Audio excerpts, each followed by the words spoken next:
Sirens, Slammers, and Service, a podcast for female first responders by female first responders. My name is Nikki Clucci, and I will be your host. As a former correctional officer in Alberta for almost 2 decades and the founder of Blue Line Fitness Testing, which provides law enforcement fitness testing and first responder wellness workshops, I started this podcast as a way for female first responders to share the trials, tribulations, and triumphs of their daily work. I want to showcase the unique perspectives, skill sets, and personalities that women bring to a first responder career and share their stories. So get ready to laugh your ass off, learn a whole bunch, and be inspired by some pretty badass women. Let's go. Guys, we are back. It's season fucking 7. Can you believe we're in season 7? I freaking love it. And I'm kicking off season 7 with an absolute rock star today. Today, I am joined by Amanda Lachambre.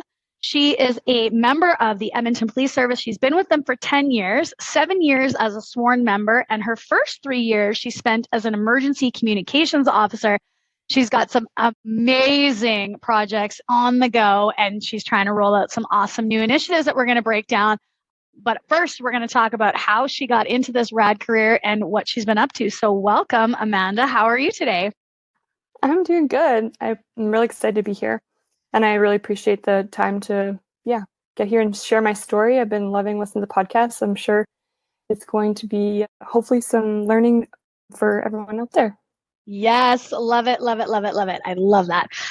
So if you had a chance to listen to the other podcast, we were talking before we started recording just about, the women that are on these episodes and just how like diverse and cool and all the different stories and all the different backgrounds and skill sets that every single woman brings. And I think it's just like, again, I feel honored that I get the opportunity to interview these women and speak to them and again with you and just learn about how we get into these careers, our journeys through them, and what we're doing as we kind of try and make a difference in our careers in these first responder roles. So I want to know how, like, again, starting in with emergency communications officer, then moving into, a sworn member.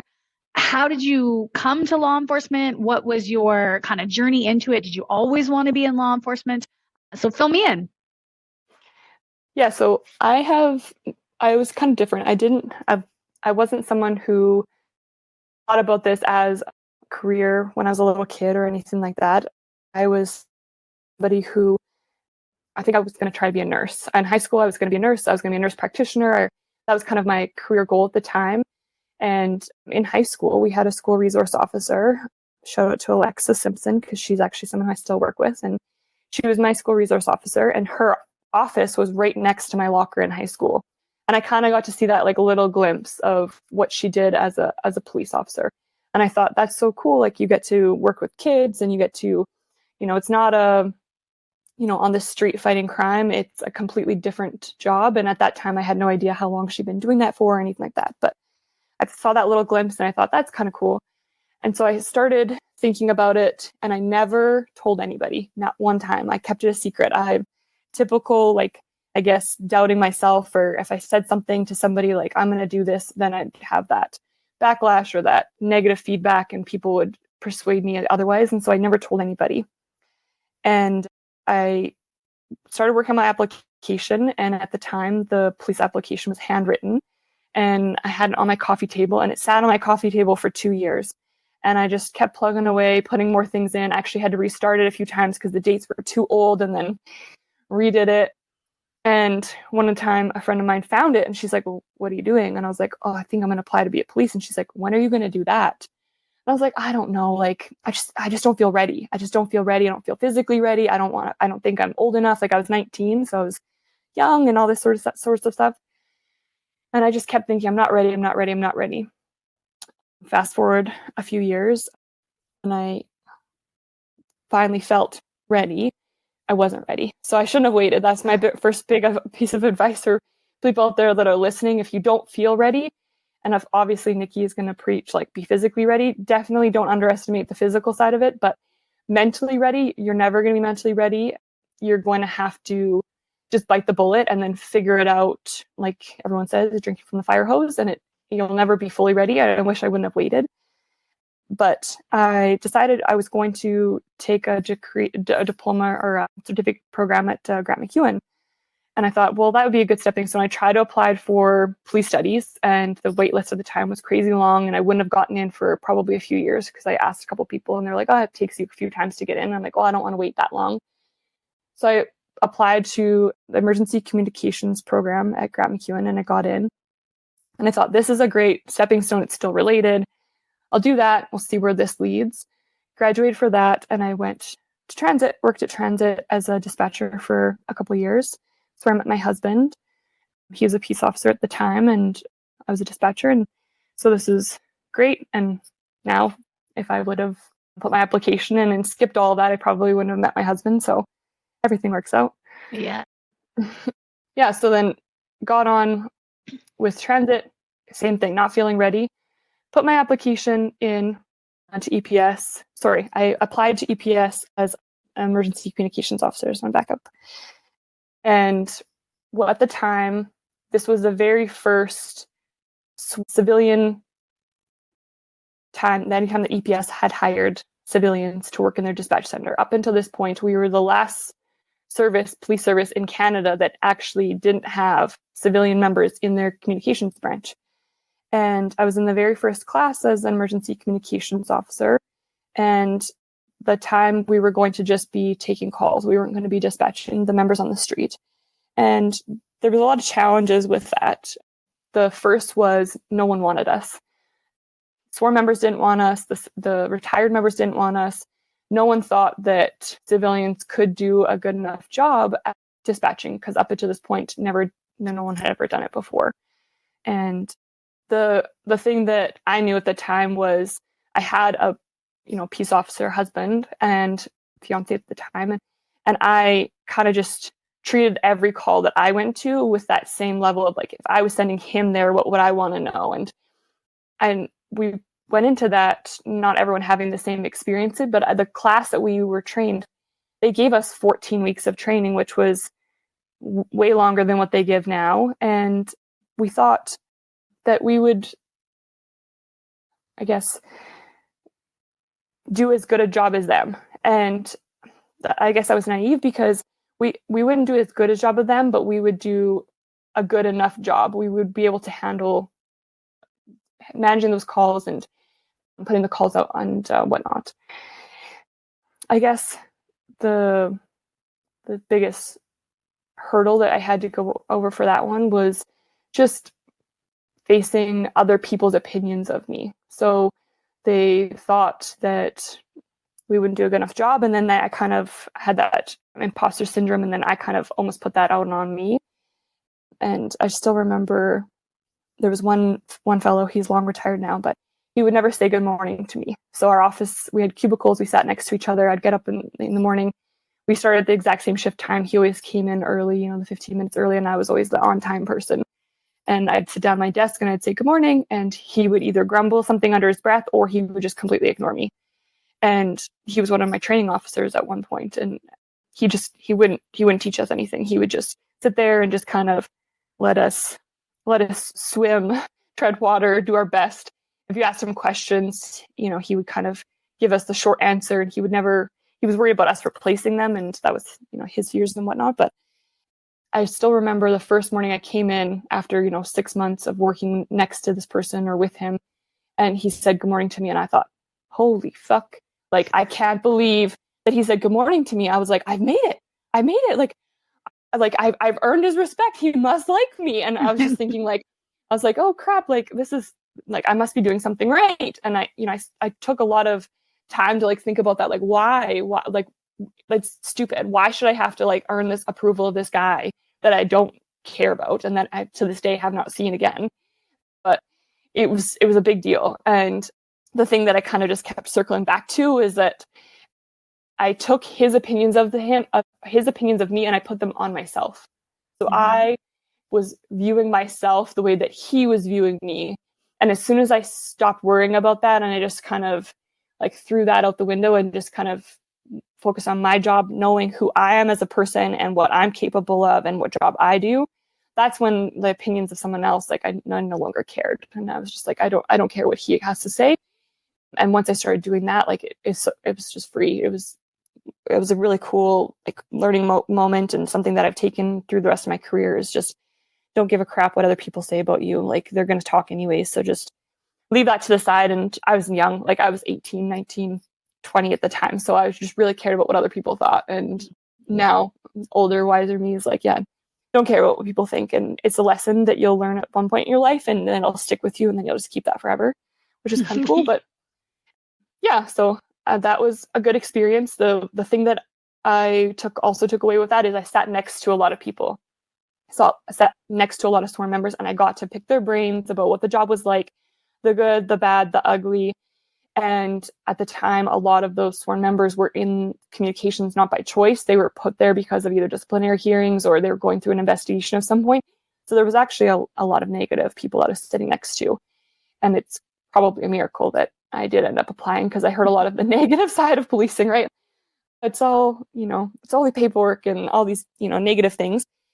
But I also sat next to a lot of people that maybe they were there by choice or investigation, but they still like had a positive outlook. And those were like the tidbits that I took from them was, okay, you like this part and you like this part and you liked this part. And those were the things that kind of I used to kind of motivate me and whatnot.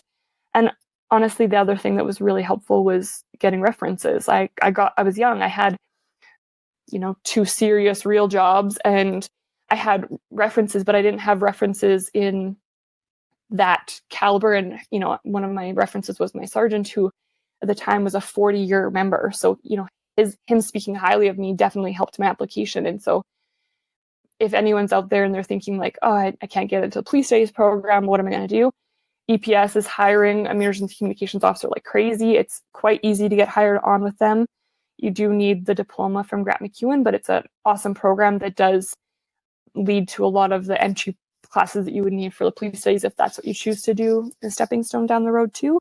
Or like I did, I just never went back. I never went back to school, and maybe someday. But yeah, I think that was something that helped me. And now on the street, I have that background of like when a call gets in and how pings work, and how, when a dispatcher is like, you ask them a question, like what the actual steps are for that person to actually have to like get up from their desk and walk across the room and go ask the evaluator the question. It's not, you just have this, a lot of people in the street have this imagination of what they think it's like up there. And I actually have the information and been able to share that with my team and educate them, which is something that I am passionate about and I really enjoy, and sharing my knowledge that I have from that time. And I also got to work out a lot. Like we got, an hour and a half lunch breaks. We worked 12-hour shifts. So I got to work out on shift. I had a best friend. She wasn't interested in applying whatsoever, but we got to work out our lunch break every single day together, which was awesome. And she helped me run the beep test, multiple times up to like getting into class, and which was great. Being able to get paid to work out is a bonus for sure. And then, yeah, my application process, as my husband would say, was smooth. I did not hit any bumps in the road, and maybe it was because I was young at the time and I didn't have a lot of, I guess, trouble in the background to disclose and whatnot. But I got through my application process. It took a long time. I think you interviewed someone from Edmonton Police recently, and you asked them like, oh, how quickly do the people go through? I think they quoted like 6 weeks, and at the time, I think my entire process took at least 6 months. By the time I put my application in, from the time that I was actually offered employment, and maybe it's a little bit faster now just because they are putting out classes of 50. And so that's, they need a lot more people than they did back when I applied. And when I got on with EPS, I immediately went to the Northwest branch. At the time, we had like a satellite station. We didn't have an actual division. And my team was a good mixture of like young members and somewhat more senior members. And I never had a consistent boss. My boss was there for maybe 6 months and then promoted or transferred. And so in my first, I think 3 years, I had like 6 bosses. And the thing that was amazing about that was I got to learn from a lot of different people. I got to see how different people did things based off of their experience or based off of what they felt like was important.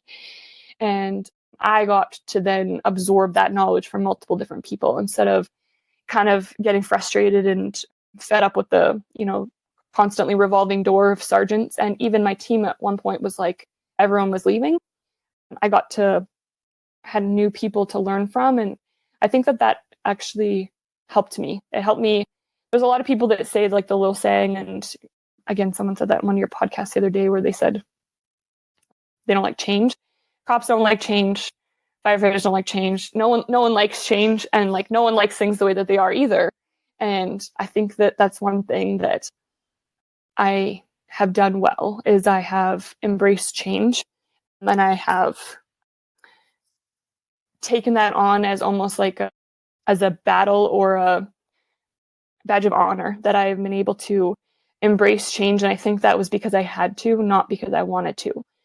And it doesn't matter. Like you get what cards you're dealt with, and how you play those cards is what makes you the person that you are. Which was, constantly revolving doors of people on my team and constantly revolving sergeants, which was a good learning opportunity. And then in 2021, I got to go to child protection. I was pregnant, and I was offered an opportunity to kind of work at like a couple different areas while I was pregnant and kind of on modified duties. And child protection was something that I was like super interested in. And everyone always asked me like, what, you're pregnant and you want to go investigate like the worst crimes against children? Like, what's wrong with you? Like, you must be fucked up. And I had always been interested in that before. And then going into being pregnant, I just thought like, it's no different. Like, it doesn't matter. Like, I'm still the same person, and I haven't changed. Newsflash, you change after you have the baby, not while you're pregnant. That's my opinion.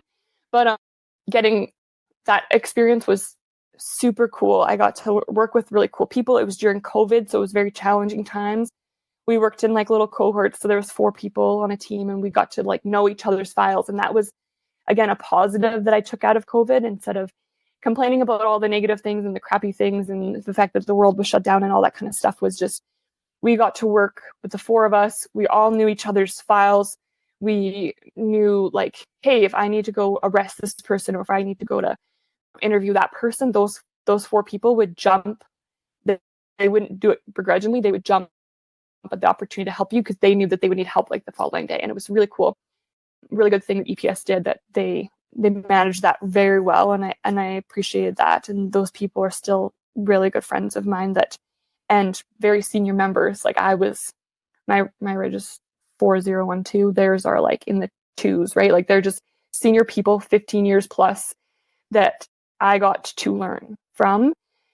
And I got to teach things to. Like the technology thing that came in while we were there was all of our cell phones that we downloaded are on this program that none of them knew how to use. And not because not because they didn't want to, it's just like they didn't have the time to. And so that was something that was kind of offloaded to me, and I got to become very proficient with that program at the time.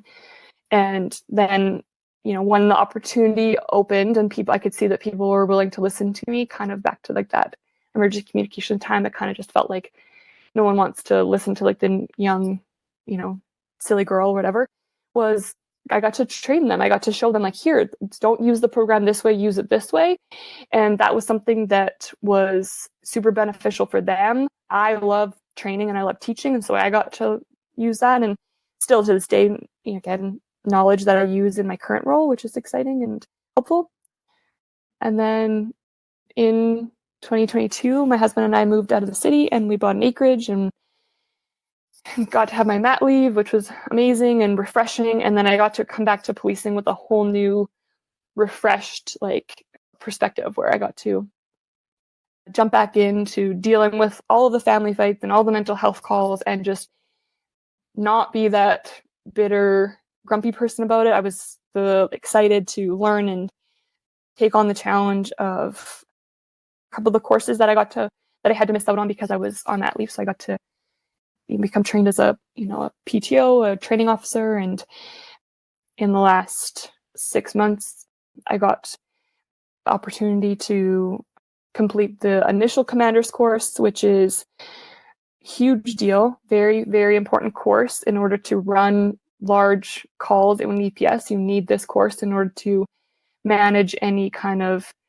weapons complaint or any type of like barricaded person, that sort of stuff. And then just in this last 2 months, the next course above that, a very, very good friend of mine had a baby, and there wasn't a vacancy on the course to take the level 1 commander course. And my name was put forward and I got selected for that course. And I am just in this last week finished my post course work. So I'm finally certified as a level 1 commander. And that's something that I'm very excited about. And I'm excited to see where that takes me and where that leads me, because in the EPS's eyes and in my coworkers' eyes, I'm a very junior member with 7 years. And being able to run courses or run level 1 events is something that terrifies me. I'm not gonna lie. I'm terrified. I'm like, okay, but I know that I can do it, and I know that I can learn from it, and I know that I can become a better police officer and I can become a better person. And I know that the thing that makes me good at that job is being able to put myself in other people's shoes and being able to think, okay, well, I have, 8 people standing outside in -40. I'm not going to, make a bunch of high requirements that are going to require them to be standing out there the entire time. I'm going to try to deal with this as efficiently as possible, or have those people rotated out, and just be able to think about if I was on that line standing there watching that door, what would I need and what would I want? And then as a commander, being able to kind of keep those things at the forefront of your mind and being able to think about, what does my people on the street need from me in order to do their job effectively? And then, yeah, new with that, excited to see where that goes and where that takes me. Yeah, and back in patrol, back in Northwest Division, same division that I've been in this entire time now. We have an actual building and we have an actual police station to be able to take people. Before, we had to go to other divisions and borrow from them. Very interesting time that I joined EPS, because we've gone through George Floyd, we've gone through the pandemic, we've gone through not having a building. Having a baby during that time too was a huge learning. A lot of things I do now inform how I am a police officer, because I'm a mom and because of having a little girl and dealing with those calls. And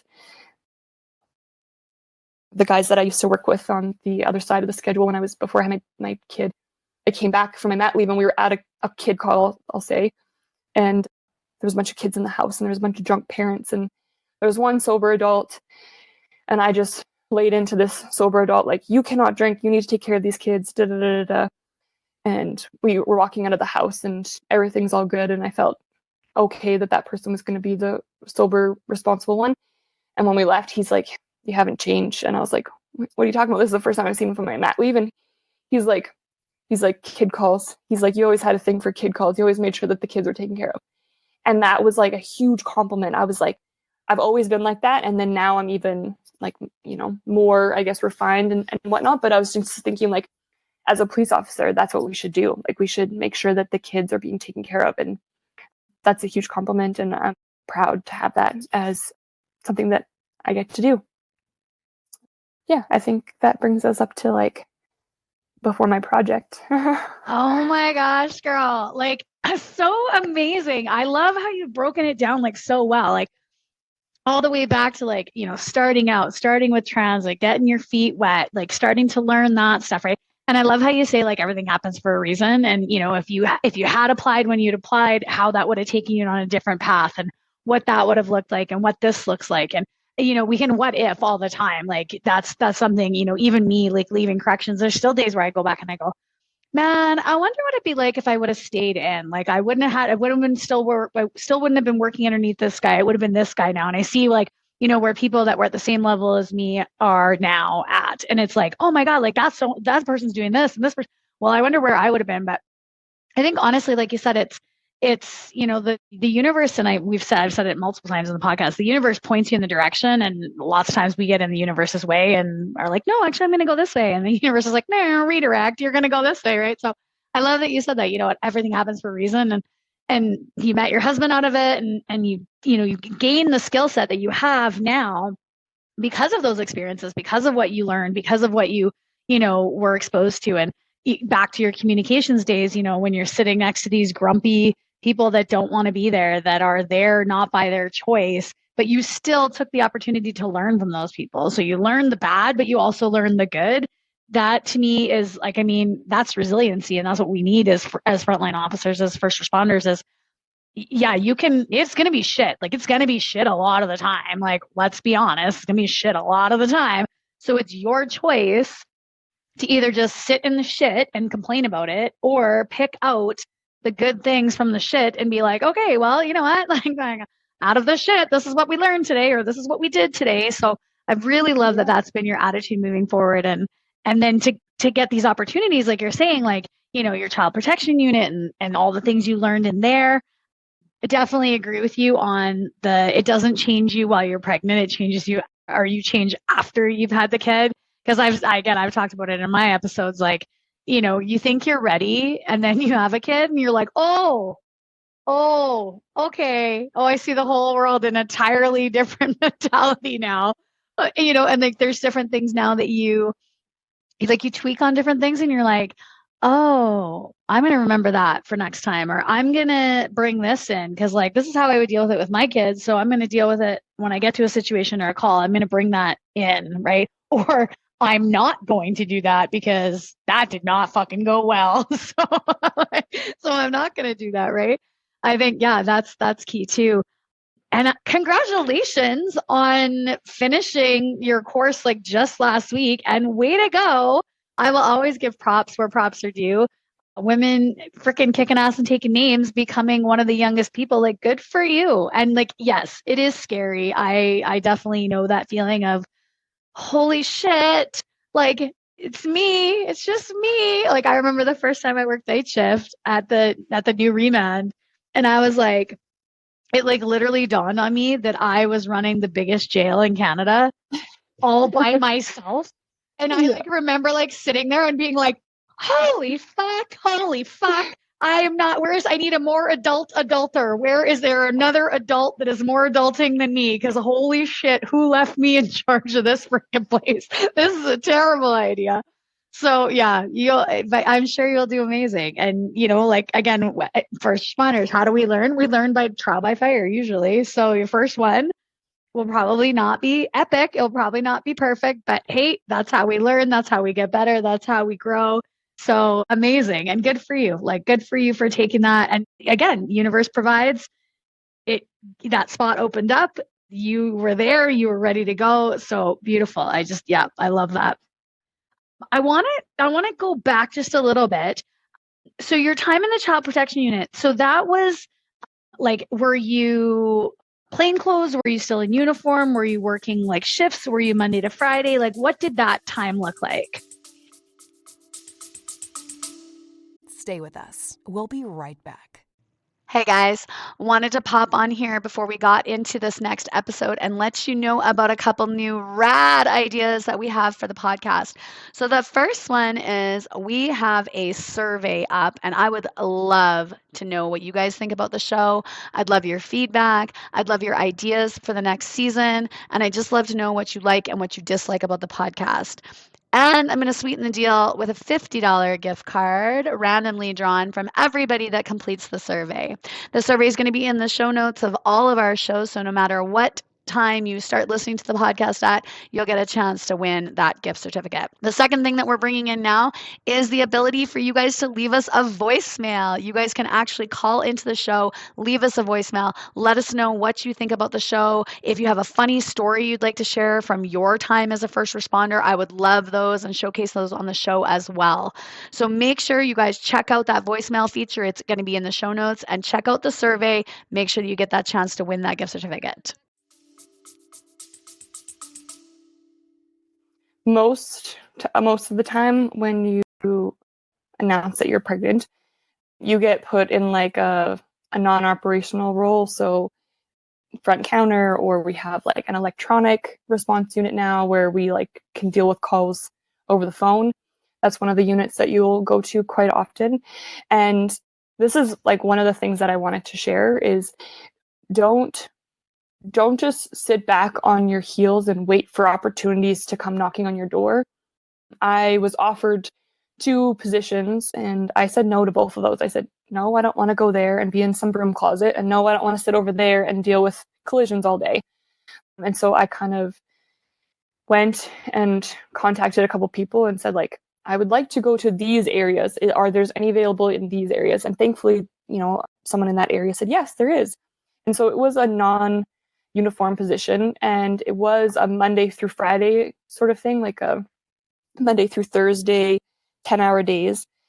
And that time there was like some restrictions, like I couldn't arrest bad guys, I couldn't do suspect interviews, I couldn't do anything like that. There was one time where we were executing a search warrant, and so I just stayed at the station while my team went there and executed the search warrant, and then they brought back the evidence to where we were at, and then could help process that sort of thing. Obviously not dealing with drugs, those kind of like safety requirements. That's how that kind of worked. And I guess there's a lot of those within EPS that are available, and they're doing a lot better now of offering those opportunities to people that are interested. And I think that if I was going to have another child, I think that I would maybe be okay with a less busy role, because that was not stressful, but it was busy. Like I had 13 of my own files, so it was an acting detective role. And so I had 13 of my own files, plus I was helping other detectives with their files. And it was, when I got closer and closer to my mat leave, I kind of saw like the clock going of being like, I gotta wrap up these files because I'm gonna have a baby any day here, kind of thing.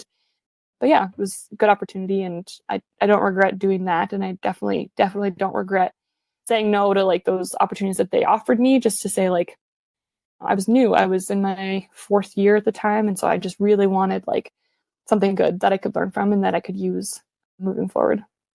I like that you said that too. Like, don't be content's not the word, but like, don't let them pigeonhole you into a space, because that's where they've always gone. That's where the pregnant ladies have always gone, or that's what women have always done, or that's what this officer's role had. No, like, I mean, we've come into this job with skills and knowledge and expertise and background and history, and like, use that. If you have a gift to give it. If you know that you would excel in another location, it takes balls. I'm not going to say that, because I'm reframing how I say things. It doesn't take balls, it takes ovaries to step into that and say, no, actually, I'm not going to do that. I would like to go here. Is there openings here? Because lots of times there is, but we as women, we don't ever feel like we can step outside of that box, or that we can speak up for ourselves, or that we can advocate and say like, no, I'm not going to do that. I'm going to go do this, actually. So good for you. And again, I embrace that as well in my career, sometimes to my detriment, because I was like, no, I'm not going to do that. And they were like, yeah, you fucking are. And I was like, well, no, I'm not. And they were like, you are. And I'll be, okay, I guess I'm losing this one, but all right. Right? I know. Pick your battles. Yeah. Sometimes you're like, that one's not worth it. But, yeah. It was actually funny announcing that I was pregnant, because I told my boss, I told my staff sergeant, and then they were both newly promoted, so they had never dealt with a female who had announced they were pregnant before, and no one ever told HR. And so actually, like, leading up to like my, getting close to the 8-9 month mark, I finally was like, well, I've talked to one other person in HR about like, what do I need to do and what papers I need to fill out, but no one's really emailing me, and I haven't filled out any of those forms. Like, I should kind of like ask or whatever. And I sent an email off, and they were like, I'm sorry, you're pregnant? And I was like, yeah, I've been in child protection for like 6 months. And they're like, well, no one ever told us, like, you need to fill out this form. Like, and then you set it off the form. And like, that's the form that like starts everything. Like you have to put your gun in storage after 28 days of not being operational. And I was like, am I the first one to ever get pregnant with an EPS? And like, the more I talk to other ladies that have gone through this, they're like, nope, it's the same. Nope, it's the same. Nope, same thing. Like, we have that little hiccup here or this little thing there. And I'm like, and they're getting better, because while I was on mat leave, they did a survey and they asked everyone who's ever been on a mat or a pat leave. And they asked, like, what did we do well? What did we do better? And what could we fix and stuff? So they're working on getting things improved and whatnot. But yeah, we're still waiting. That, you know what? That's the same. I feel like it's the same across all first responder careers, because same with me. Like, and I got pregnant literally like right after my other friend went off on mat leave. So she was pregnant for the year, and I was like, I just got married, and then she went off to have her baby. And then I was like, hey guys, guess what? I'm pregnant. And they were like, it was like the first time. And they had no clue. They're like, well, what do we do? We don't have uniforms. We don't like, where are we supposed to put you? What are we supposed to do with you? And I was just like, you literally just did this last year with my friend. Like, how do you fucking not know this? And I said to them when I went up with my first kid, and I had 3, I said on my first kid, I was like, you guys got to get your shit together. Like, there needs to be like a process. Like, can we put a checklist in here where like we can get this shit sorted out? And yeah. No, third kid, same thing. I was like, this is like it's the first fucking pregnant lady that we've ever had in this jail. I'm on my 3rd, guys. Come on, you're killing me here. Like, well, at least they put forward a survey. I don't think they've done anything different at the jail, to be perfectly honest. Yeah, and I'm a person that when I like see a problem, I want to create a solution. So like even while I was on mat leave, I kind of thought about like things that I would like to bring back and stuff like that. And then what like we were just talking about, sometimes you have to pick your battles and you have to choose where you spend your energy wisely, because obviously newly pregnant, newly on mat leave, newly back to return to work, you have a lot of other things on the go. And so that was kind of one of those things that I picked up for a moment, thought about it, and then I just put it down and be like, this is going to be someone else's project, because I can't tackle this one. Like I want to, and if there's anyone that's listening that's like, I don't know what to do, or I'm and like even you've talked about it quite a few times on your podcast, is how soon do you announce that you're pregnant? That's a big question that a lot of ladies face and stuff like that, and that is something only like you and your partner can decide of like when you announce and when you decide to go off the street. But yeah, you're not making it too far once the pants don't fit. And the belt doesn't stay on. Yep. Accurate. Well, that's like a perfect segue into kind of like the new projects that you have, the new adventures that you've got on the horizon. So I was going to share it at the beginning in the intro, but I didn't want to be the spoiler. I want you to be able to take the lead on this. So fill our listeners in. What have you been working on? What is in the works, and what can we expect from you? Yeah. So this is a program, kind of like I said earlier, something I've always wanted to do, but I didn't know where to go. I didn't know where to start. And so on International Women's Day last year, we had a conference. It was, I think, the first annual last year. And there was a guest speaker on, Lane Douglas Hunt, who's a sergeant for Victoria Police, an amazing, amazing person. And she shared this incredible story about her journey, her mental health journey, everything that she went through after being assaulted and nearly killed. And at the end, she kind of shared that she's working on a dog project. And I immediately looked at the friend that I was with at the time, and I was like, that's my idea. She's doing what I want to do. I just didn't know how to do it. And so I reached out to her and I connected with her. And then that led to a whole other pile of people of like, you need to do this, and you need to jump through this hoop, and you need to write this, and you need to do all these things. And so I started that process of figuring out how to get Edmonton Police an operational stress intervention dog. And so EPS currently has some court services dogs, which are part of Almost Victim Services. So therefore, victims who've gone through crime and going through court, testifying at court is very traumatic. And so they have dogs that go there to help the victims that go there. And then at Zebra and at my child protection time, we have a couple dogs there that they can use in interviews. And again, those are for the kids that are going through this interview.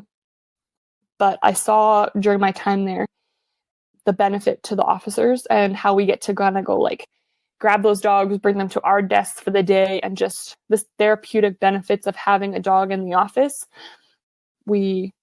They weren't meant for us. They weren't intended for the police officers, but we got some residual benefit, which was really cool. And I just was trying to figure out like, how do we get a dog for us? Like I would bring my dog into work. A lot of people do. A lot of people bring their dogs to work, which is not necessarily like within the rules, right? There's not like a bring a dog program, sign this form and release a liability in case something happened to your dog or something that the dog doesn't come with you on the street. You kind of just bring him to the office. But anyways, so I started this journey, and along the way, I got an email from a now friend, that she's like, I'm also working on the same thing that you're working on. Like, can we do this project together? So I would say business partner, she's our operational intervention dog, OSID business partner, Megan Kelm. She has a background as a teacher, and she actually handles our canine portfolio within EPS. So she does the canine training. And she's like, I would love to work on this project with you. And she has amazing strengths that I don't have. And her and I would not have made it this far without one another. But Megan and I have, for the last year, been working on a business case and essentially an offer to EPS to bring on a dog within EPS, and this dog intention is for sworn members. And the idea being that the dog's back at the station. So after you have a really crappy call and you come back to the station and you're typing a report, the dog's just there at the desk, being there for some pets or whatever. Or it can be used more like reactively, where, you go to a really terrible call, a sudden death, or, a suicide, something horrendous. And maybe you made some decisions during that event that you were outside your control, or things that you could have done differently. We usually have debriefs, and I just recently listened to one of your episodes where you talked about, we didn't do debriefs. We do now. We do a lot of debriefs now. And even on the little stuff where it's even if it's informal, in the parking lot sort of thing. So after a big event, this dog can be used actually in a formal debrief. And the dogs are very, very highly trained. Vancouver Island Compassion Dog is the service that we're using. And our program is sponsored by Wounded Warriors of Canada. And so they're paying for the dog, which is amazing, incredible. This is a very expensive dog. The training for it is, over $30,000. And that was my biggest hiccup this entire time, was how can I get them to pay for this? That's not possible. The second hiccup is to convince EPS to allow us to have a person handling that dog and make that their full-time job. And unfortunately, that's any other service that has gotten a dog approved, they haven't been able to do that. We're, like everyone else, have staffing constraints. And so how we're going to work around that and how we're going to get through that is the person that's going to be handling the dog is going to do their normal job and this on the side. And we have a lot of other areas within EPS that we already kind of do those types of things. We have bomb techs, and we used to have a non-dedicated, but now we have a dedicated animal cruelty unit, and they used to do that off the side of their desk. And so for the meantime, this person will have to do it off the side of their desk. And so our project was officially approved about a month ago, and now we're just in the initial, getting the dog, selecting the dog, and then training, not the dog, because the dogs have already been training for 2 years, but train the handler. And the project, it's not new to policing. It's actually been in policing since, I think there are over 13 years in the States have had them. In Canada, it's been well over 8 years. And in Alberta, we have zero dogs in any of the police services in Alberta. We have a lot of services in BC that have them, that are for the sworn members. And again, this is not court services dogs or victim services dogs. These are for police officers. Mm-hmm. And then last year in 2023, Ottawa got their dog for their sworn members. And so they have one out there. And so this is the first dog in Alberta that will be for police officers. Very shortly here, Calgary will have theirs. They have their dog going to be approved, or is approved now. And so they'll have a dog for their sworn members, which is really cool. And then one of the things and one of the challenges we have is we're such a big service. So Edmonton Police actually has over 1,900 sworn members. And we have somewhere around 1,500 civilian members. And so we have quite a big group of people. And we want to be able to serve everybody, but we can't. That's just not possible. We have a lot of people doing a lot of things in a lot of areas that we would love to be able to support, but we have to kind of pick and choose our battles and spend our energy wisely. And so in consultation with our dog trainer, he would like to have probably 4 dogs within our service. And so we kind of went back and forth on, do we put 1 dog? Do we put 2? If we ask for too much, again, typical women problems, if we ask for too much and we get turned down, or if we, don't sell ourselves, or we don't want to sell ourselves short. But so that was one of the things that we initially were going to ask for 2 dogs. And then we changed our business case to just being asking for 1 dog. And then in this last, literally 4 months of our business case being approved and everything like that, we have an employee family assistance area within EPS that has our member support and our reintegration team. And peer support and all that, and they would like their own dog. And so they came on board and they were like, no, we want a dog. Like, we need a dog. And I agree, they do need a dog. And so we didn't want two dogs. We didn't want one dog. We wanted two. We want four, but we'll settle for two. Yeah, so there'll be a dog. We got approval for 2 dogs, and 1 dog will be in that area. They're going to launch in the fall, so they're going to be fall 2024 here. They'll have their dog in our member support area, and our reintegration team, they'll be handling that dog, and they're going to handle anything like quite major. So officer involved shootings, they'll do reintegration, but they're going to be a lot of proactive. So training days and anything that has to do with wellness, they'll be a part of.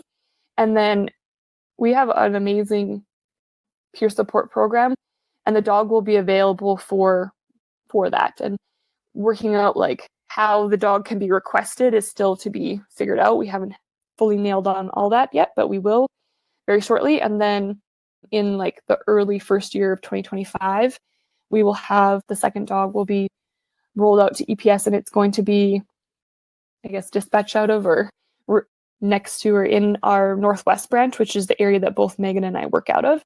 Megan is going to be the primary handler. She's a civilian, and she's not busy. She's very busy, but she has slightly more room to be able to do that. And she's the perfect person for that job. The dog lives with her, and then we'll live with her. And then she brings the dog to work every single day. And I'm going to take on the secondary handler. And so that will be, going, grabbing the dog from Megan's desk, taking her out, bringing her to parade to kind of like meet everyone at the start of shift, either bring the dog back into like the kennel for a little bit of time, going out, taking a few calls, coming back, typing up those calls, making sure that the dog's taken care of, doing my job and doing this job on top of it. And, how much, obviously we want to help everybody, but we kind of have to just stay within Northwest. And so the idea will be that this dog will be available for everyone at Northwest. So any, debriefs for terrible calls that happen at Northwest, or we have our detainee management unit out of Northwest, which is like our prisoner area before they go to remand. And then we have our IMAC, which is they approve all of the reports. They're out of Northwest. And we also have our training campus out of Northwest. So all the recruits that come to EPS will be there. And obviously going through recruit training is a very, very stressful time. And so that will be, the dog will be around and available for like proactive visits. I guess spearheaded this and got to where it is today. And then we're so excited to see like where it's going to go after this. Like if we expand to other dogs, or just the impact that we'll have on actual officers and helping them do their job a little bit better. And I've just seen it firsthand with like even just bringing my dog into work, how much happier people are. It's scientifically proven that it lowers your stress. These dogs can be trained to detect stress pheromones. So like they can literally like give you a couple pets, and that's going to be able to lower your stress. And yeah, it's a really cool opportunity. Very proud of the work that I've done putting into this program, and can't wait, to get it actually up and running and actually have the dog. And yeah, it's going to be awesome. We're going to change some people's lives and help a lot of officers out. And yeah. I love it. I think just the fact that you didn't try and reinvent the wheel. You're like, I could take this on my own, but there's other people that are working for this. There's other people that also have a vested interest in this. Let's team up. Let's work together. Because I feel, again, that's a skill set that women, we are good at. No offense to the guys, but guys would turn that into a competition and be like, no, my proposal is better. So I'm going to put no, and I'm going to sewer that guy, and I'm going to fuck that guy over. And then at the end of the day, what would happen? No dogs. There'd be 0 dogs. You guys got 2 dogs. Right? It's awesome. That's so freaking amazing. And I love that you took the lead on this. You saw, I wouldn't say a problem, because it's not that not having a dog is not a problem. It's just that you saw a way to improve it. And you're like, this will make a difference. This will change lives. This will do insurmountable good for what we need as officers. And you're like, yeah, this is the hill I'm going to die on. So I freaking love it. You are organized. You got your shit together. You got your stats behind you. It's just that, yeah, the dog comes into the muster or roll call in the morning and, they're petting or they're stepping over, right? Because the dog's laying in the doorway. That alone makes you instantly feel better, right? Like just even if you're coming in, there isn't anything traumatic. You just had a shitty wake up and you're tired and you're grumpy and you don't really want to go to work again. And it's your last day of your set and you're looking forward to fucking days off.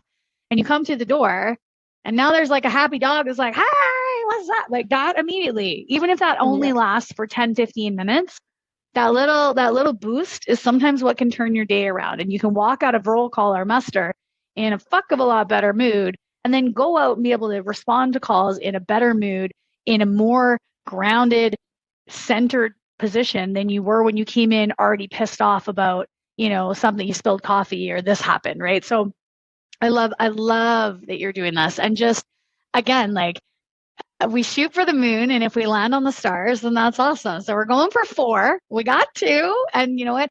And I think too, like having just, recorded with Anne-Marie last season, talking about like the statistical analysis that we need, the data and the backup sometimes for justifying what we're asking for. The fact that you did that work, that you dug in and you're like, Kate, like this is what we're finding. This is what other locations are finding. There is, a need for it. And then now getting the dogs and then still being able to show, look at the change, look at the difference these dogs are making, make it that much easier than to get the next one and the next one and the next one. Right. So yeah, just bravo, kudos to you. I think it's freaking amazing. And I cannot wait to see this roll out. I think it's just the coolest project ever. And I mean, really, let's get more dogs. Let's just have more dogs out there. I think it's awesome. So do you have, like, do we know the dog? Do we know the dog's name? Do we know, and nothing like that? It's all a secret? Not yet. Maybe by the time, actually it'll be like the 3rd week of September before we have our first visit. Basically what happens is like they have 18 dogs in training at all times, 12 to 18, somewhere around there. And they have some of those dogs being dedicated to more like being trained to go to family homes with, children with special needs or something like that. And some of the dogs are kind of more facility dogs, which is kind of what this dog will be modeled after. And so the selection process is kind of like our next step. And so we have, Megan and I have been working really hard over the last year, fine-tuning our business case, making sure that we're not going to piss anyone off. We're making sure that we're taking into consideration allergies and aversions and rabies, all these little things like that. And some of the other services that have dogs like Surrey and Victoria and Saanich, they're really small services. And I called on all of those people that have those programs, and I got all of their business cases, and we used all of that to help us, like you said, not invent the wheel, but take what they have and then make it our own. And our business case, we had to do a lot more work, and we had to have it approved essentially by the chief of police, right? And so it's it was a lot of work. The next process is kind of making sure our business rules are written down and whatnot. And some of the other services have said they didn't do that and they should have. And so learning from that, making sure that we have that under wraps and how we're going to keep stats, because we do want to expand the program. We would like to have 4 dogs. We'd like to have, one in EFAS and a north side dog and a south side dog, and then one for more homicide and child protection and all those other areas, right? Just being able to cover off more areas and be able to help more people. And so we need to be able to prove that our dog is being used and these dogs will be used. And so that's what we're going to make sure we're doing properly this time. And then, select the dog. We don't know their names. We know the top 3 dogs that they are kind of going back and forth between, thinking they'll be the right dog for us. And then they'll do site visits. They'll bring the dog by, and the primary handler and secondary handler for the wellness dog they'll get to select the dog. This is going to be the right dog for our area. And then they get to start their training. They have to do a lot of training. It's, 30 hours of training for them. Then they have to get all trained up, and then the dog kind of gets placed with us. And then hopefully we have the dog for, a long, long time. And then, our process will start kind of almost at the same time, but hopefully we'll be having our dog roll out in the early part of 2025 is what the goal is. And then same thing. We get to choose the dog. I don't think we get to name the dog. I'm not actually sure. I've been kind of scared to ask them because every dog that I've heard, like a dog's name is like very important. And I don't think you can train a dog for 2 years and then suddenly just like switch the dog's name. And so I've been meaning to ask them, like, are the dogs all named or can we pick the name? Because obviously naming the dog is fun, but I'm pretty sure the dogs are named. And then like one of the dogs, the one that went to Victoria is Cindy, and which is just like a, proper British lady name and whatnot. And then there's the other service, I think it's Surrey, that their dog is Ragnar, and it's kind of like, okay, it kind of sounds like Canine or whatever, and so the name is important. But yeah, and then be excited and hopefully get to announce that what the dog's name is, and this is the dog that we have. It's funny, one of the guys that we rolled this, did a presentation to, he's like, do you think that we could get a dog with like dark hair, like it doesn't have to be a black dog, but like on our uniform, like, because they're shedding dogs. Yeah. And it was just kind of funny because he's like, and then we're kind of like, we're inclusive, we're diverse, we gotta, and I was like, yeah, I know, I see what you're putting down here. But that even like isn't, they have black labs and they have, yellow labs, and I don't know what dog we'll end up with, but that's what his request was from one of the officers, was like, can we get a black dog so it doesn't show up on our uniform? I was like, yeah, that's at the top of my list of all the things. But yeah, I'll add that to the list. I love that. I love that it was a guy that thought about it too, not a girl. Oh, yeah.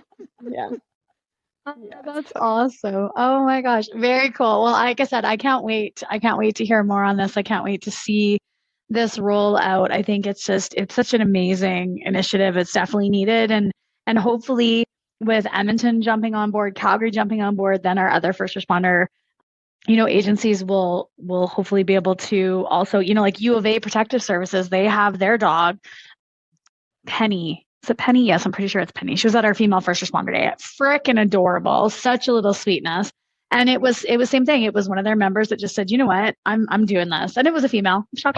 And she's like, I'm doing this and I'm getting this dog. And it's one of the most, like used members of their agency. So I think, it can only get better from here. So well done again. Like it's phenomenal.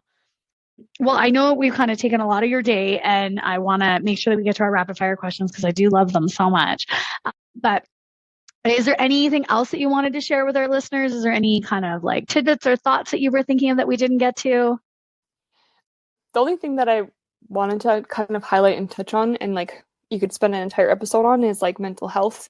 And that's something that like has been part of our, like my husband and I's journey, like just dealing with depression on his side and taking care of each other. And there's been they shared before on other episodes, but I do stress the importance of like people getting on and finding a psychologist that they love early on in their career, like right off the bat. Like one of the kind of journeys that we've gone through over the last year is just dealing with even just like our childhood stuff. And like neither of us had terribly traumatic childhood. Like I can't imagine if you have like a lot of abuse or something like that to unpack or whatever, but taking care of yourself, and obviously having children was kind of like having a child was the impetus to like make sure that we had to get on that, because we can see the impact that we're having on her, the good and the bad and the ugly, but making sure that we take care of ourselves internally as well as externally, because we're really good at taking care of ourselves externally, right? Like physically fit, got to go for the run, got to,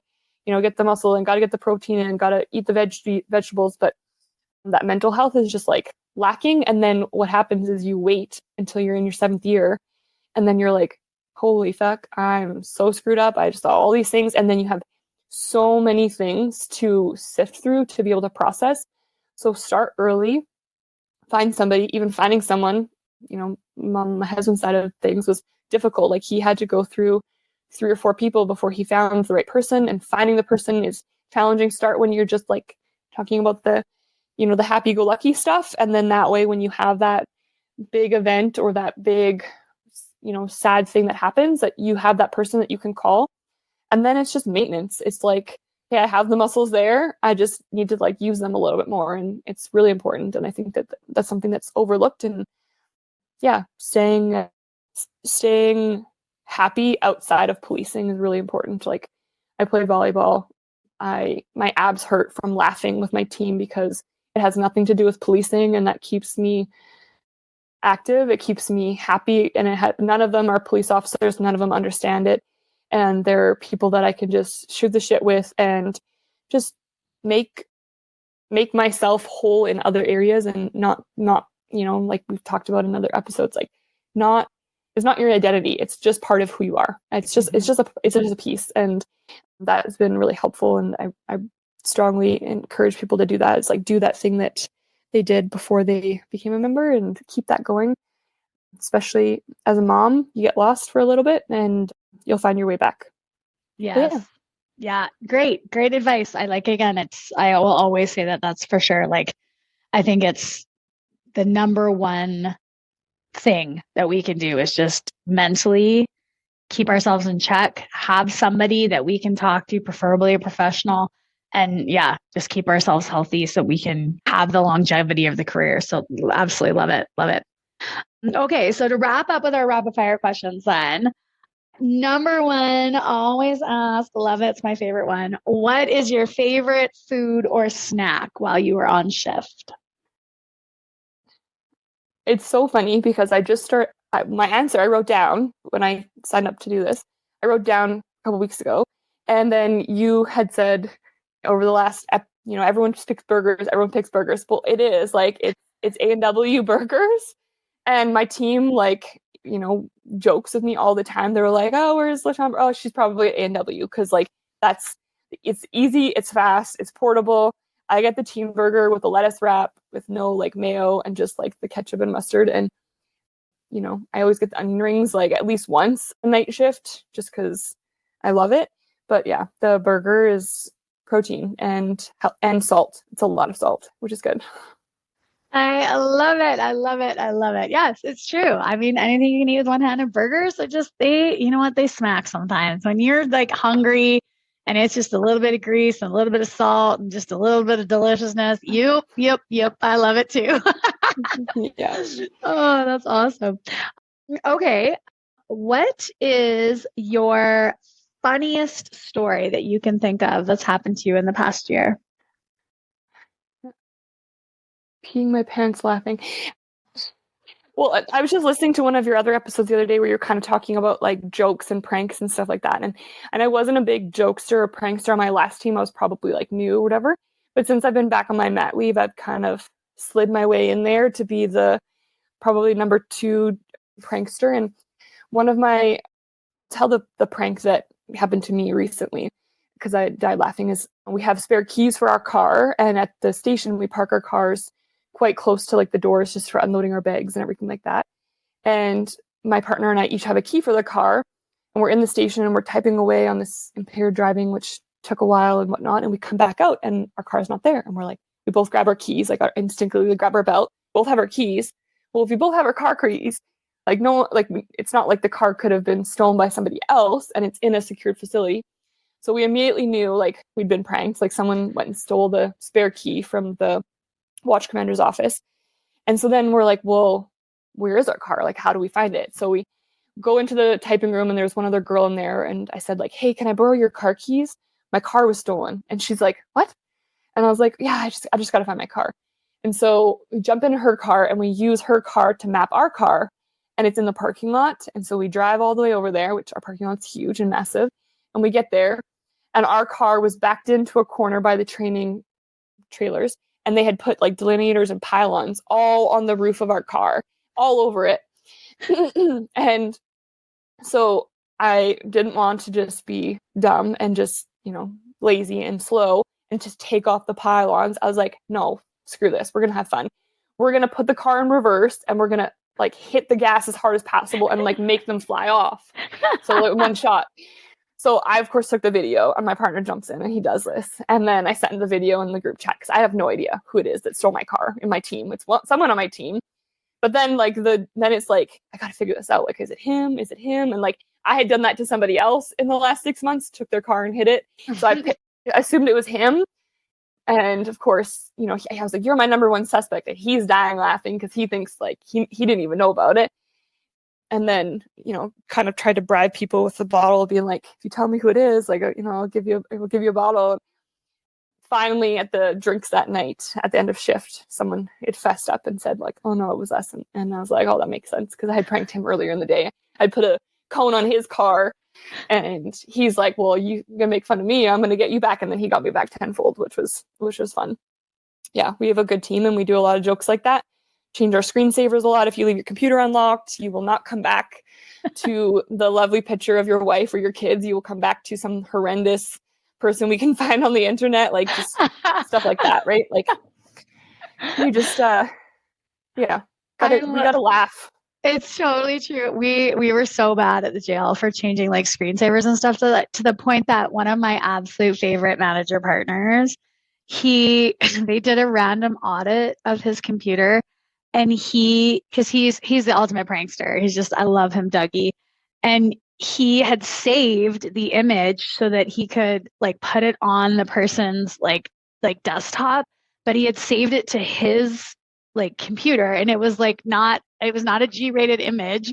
And so then they did a random audit and they found this image. So then he got called in and he had to explain why he had this horrendous image in his like on his desktop. And he was just like, because I like to put it on other people's desktops. Like, how do you even like justify it? Like, it was just so funny. And then he had to come back to the office and explain to us. And it was the same thing. We were like dying, like crying, like rolling on the floor laughing. And he's like, it was a really awkward conversation, you guys. And I'm like, yeah, like how do you like justify that? Like you just have this horrible image on your desktop. Like, it's me. That's awesome. I love that. I love that you're like, we're not just gonna take them off. We're gonna hit this. We're just gonna gun Make it it fun. and make it fun. Oh my God. Well, that's yeah. awesome. And then he asked me too at the end. He's like, well, you picked up all the cones off the ground, right, and stacked them all up. And I was like, yeah, we totally did that. No, we did not. We left them on the ground.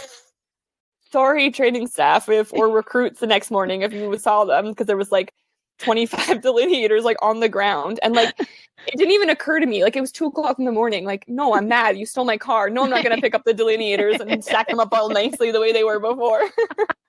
I was like, so sorry everybody, too bad for you. yeah. Oh my gosh.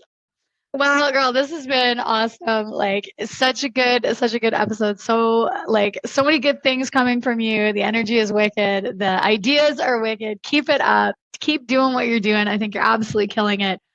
And like I said, I can't wait to hear more when you guys get the dog in September, and we'll have to have you back on maybe season 7 or season 8 if we get into it with enough time to kind of chat about what the project's like now and how it's been, and the successes that you've had. But yeah, it's been a treat. Thank you again for giving up your time and energy. I really appreciate it. Any last things for our listeners?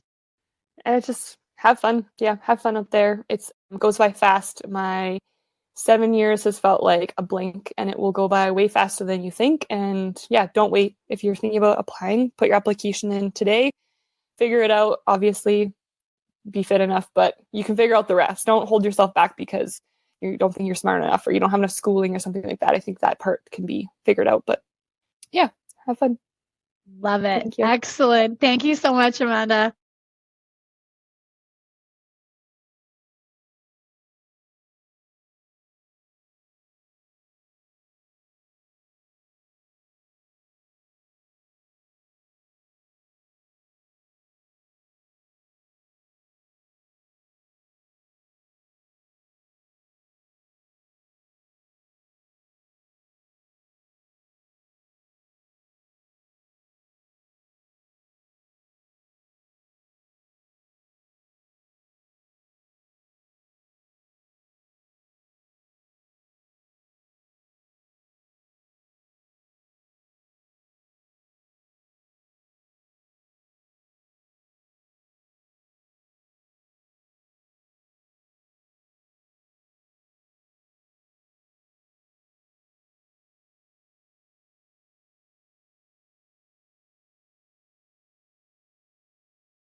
Well, that's it for today, folks. Thanks so much for tuning in, listening, giving me your time, your energy, and your attention. I completely appreciate it.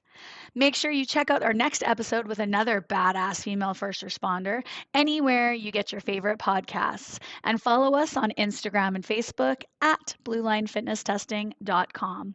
I hope you stay safe, keep your head on a swivel, and watch your six.